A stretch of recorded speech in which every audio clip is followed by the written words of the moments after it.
The moment of walking up on the roof for the first time as the crew was setting up the cameras was, you know, that was the good stuff. Like just seeing all this and being given kind of carte blanche to see behind the scenes of this incredible city and this bazaar that they've, you know, it's burnt down and they've rebuilt it 4 times, and just the history of the place you're standing on.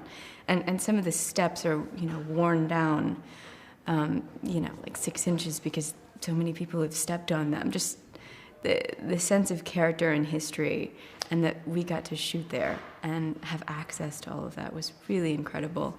And especially there were a few chase scenes in and on top of the Grand Bazaar in the rooftops, and that was really special.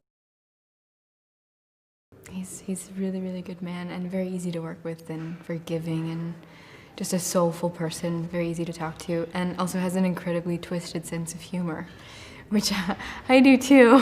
And I think it surprises people, you know, definitely watching him interact with people. I think they don't, he's very calm and soft-spoken sometimes, and then he has this great Irish sense of humor. So that, I think, just makes life better on set especially. And yeah, I've been very blessed to get to work with him. I admired him for a long time as an actor, and I think he, you know, the reason we have the success of the first film is largely due to the fact that Liam is just immensely empathetic and really has such a substance.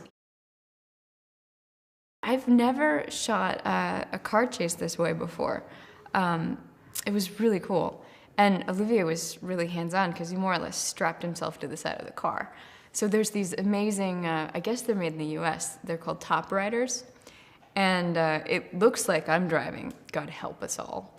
But installed on top in a kind of cage, like a race car structure, is a real stunt driver who's amazing. And so, you know, the camera can be inside the car if one of the actors gets out, or Olivier has a little tiny kind of swivel stool that attaches to the passenger side. So, actually either side, but normally that one. And so, you know, you feel like you're in the car. It's the don't mess with Liam Neeson show, still, which is fantastic. And he really brings it up a notch in this one as well. And the stunts are incredible, and the action sequences and the car chases. He's a man with a particular set of skills. Come on! What's not to love? For stunts, I'm totally on board. It's exciting for me. And I'm trying to think my favorite sequence when I first read the script was this amazing sequence with grenades and trying to pinpoint where Kim's father is, using more or less sound and kind of triangulating based on the information he does have where their whereabouts are at this point. So that was an incredible sequence to shoot, and we were mostly in the bazaar.